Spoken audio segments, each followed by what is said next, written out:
اور آج کل جو میں نے کل پرسوں چیک کیا ہے اس ویلاگ کے لیے تو وہ قیمت گر کے $1 کے مقابلے میں 13,000 سوم ہو چکی ہے، یعنی آپ ایک پاکستانی روپے کے 46 سوم خرید سکتے ہیں۔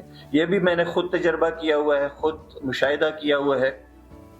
جو دوسرا ملک میں نے آپ کو بتایا تھا G20 کا، جس کی کرنسی پاکستان سے بہت کمزور ہے، یہ مثال سن کے آپ یقیناً حیران ہوں گے۔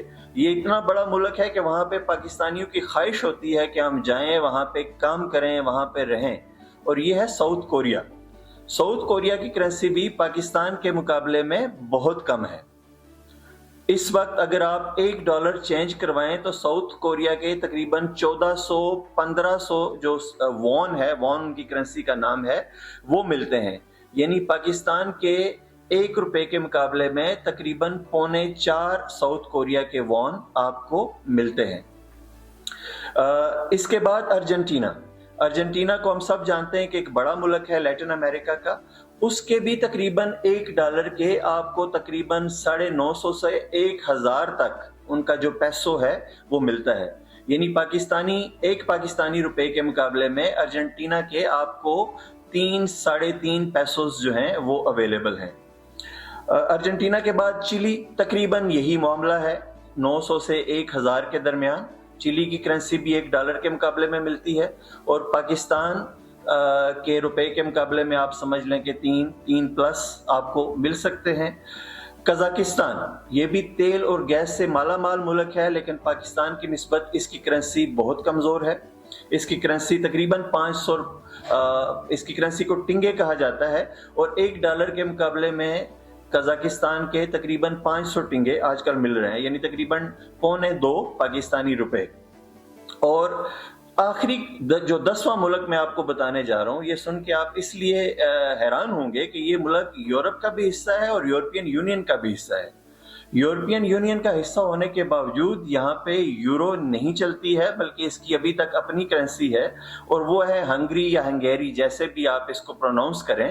$1 کے مقابلے میں آج بھی آپ کو 367 جو ہے وہ ہنگیرین کرنسی کے یونٹس آپ کو ملتے ہیں، یعنی ایک پاکستانی کے روپے کے مقابلے میں ہنگری کے 1.5۔ اور یہ سارے وہ ممالک ہیں جن کی GDP یعنی gross domestic product per capita, فی کا سالانہ قومی آمدنی، وہ پاکستان کی نسبت بہت زیادہ ہے۔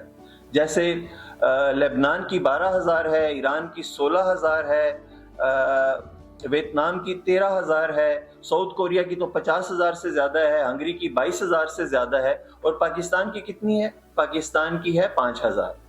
یعنی یہ سارے ممالک جو ہیں ان میں معیار زندگی پاکستان سے بلند ہے، ان کی فی کا آمدنی پاکستان سے زیادہ ہے، ان میں ترقی کی جو سطح ہے وہ پاکستان سے زیادہ ہے، لیکن ان کی کرنسیز جو ہیں وہ پاکستان سے کم ہیں۔ اب اسی کے ساتھ ملتی جلتی میں آپ کو 2 مثالیں بتاتا ہوں۔ ایک مثال تو ہے ترکی کی۔ جب میں پہلی دفعہ ترکی گیا تو یہ تقریباً 21 سال پہلے کا واقعہ ہے۔ اس وقت آپ حیران ہو جائیں گے کہ $1 کے مقابلے میں ترکی کے 14 لاکھ لیراز ملتے تھے آپ کو، اور یہ ہمارا خود اپنا مشاہدہ ہے، اپنا تجربہ ہے کہ ہم ناشتہ کرتے تھے، ہم کھانا کھاتے تھے، تو ہمیں لاکھوں میں نہیں، ملینز میں نہیں، بلکہ 3 یا 4 بندوں کا جب گروپ ہو تو ہمیں کروڑوں میں لیراز ادا کرنے پڑتے تھے۔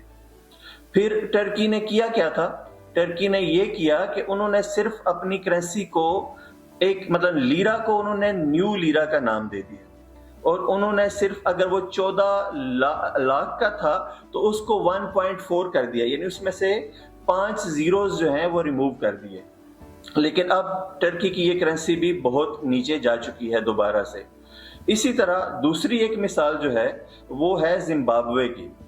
زمبابوے کے بارے میں آپ نے یہ سنا ہوگا کہ زمبابوے میں ہائپر انفلیشن رہا ہے، اور کچھ ملکوں میں تو ہائپر انفلیشن اتنا بھی رہا ہے کہ اس طرح کی مثالیں دی جاتی رہی ہیں کہ آپ کھانا آرڈر کریں گے تو قیمت اور ہوگی، اور آپ کے کھانا کھاتے ہوئے قیمت بڑھ جائے گی، یعنی جب آپ کھانا کھا چکیں گے تو اسی کھانے کی جو آپ نے آرڈر کیا ہے قیمت بڑھ چکی ہوگی۔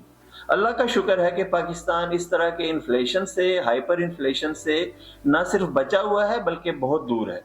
اس کا یہ مطلب نہیں ہے کہ ہم پاکستان میں کرنسی کی جو گراوٹ ہے اس کو کسی بھی طرح سے ڈیفینڈ کر رہے ہیں، بالکل بھی نہیں۔ پاکستان میں حکومت کو، متعلقہ اداروں کو جیسے اسٹیٹ بینک آف پاکستان کو جو بھی ایفرٹ ضروری ہے وہ کرنی چاہیے کہ پاکستان کی قومی کرنسی کو استحکام حاصل رہے اور اس کے نتیجے میں کوئی اس طرح کا بحران نہ آئے کہ لوگوں کی قوت خرید کم ہو جائے۔ لیکن یہ میں دوبارہ سے دہراتا چلوں کہ پاکستان میں کرنسی کا کم ہونا کوئی انہونی بات نہیں، کوئی انوکھی بات نہیں، دنیا میں اس سے زیادہ پریشان کن مثالیں موجود ہیں۔